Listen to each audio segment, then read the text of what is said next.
Hey everyone, we're about to reveal the results of Matchday 1 of the Micronation Flag Championship. And before we do so, we want to remind you of one of the rules of the scoring system we set up for the group stage.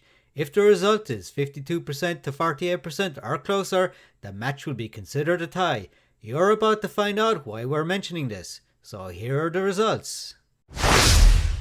First up in Group A, we had the Isasist Republic of Anistan versus the Boomerang Islands. And the winner of this one was Anistan. Here is a screenshot of the voting. Anistan received 35, while the Boomerang Islands received 20. The second match in Group A was the Democratic Republic of Lettuce versus the Kingdom of Italia. The winner here was Lettuce. It got 33 votes to Vitalia's 22. Next to Group B, and it was the Realm of Izwe versus the Sultanate of Salty Salts. And this match ended up in a tie.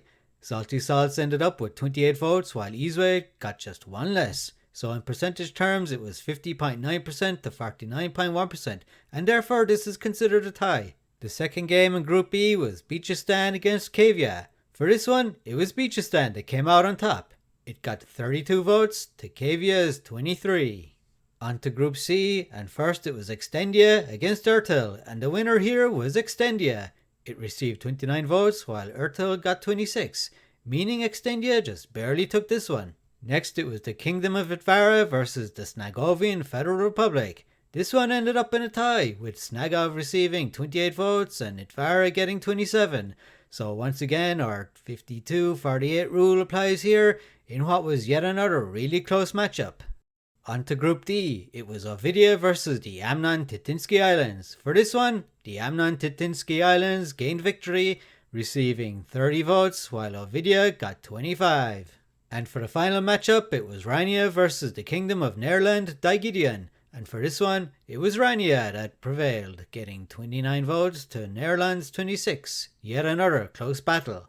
So let's look at the group standings after the first round of matches. In Group A, Anistan leads Lettuce on votes received, while Vitalia and the Boomerang Islands are the bottom two after their defeats. In Group B, Beachistan leads the way, with Salty Salts just ahead of Izwe, having received one vote more in their head-to-head. Kavia is at the bottom after losing to Beachistan. For Group C, Extendia is on top after its narrow victory, while Snagov is just ahead of Itvara with one more vote, and Ertil is in last place after its narrow defeat.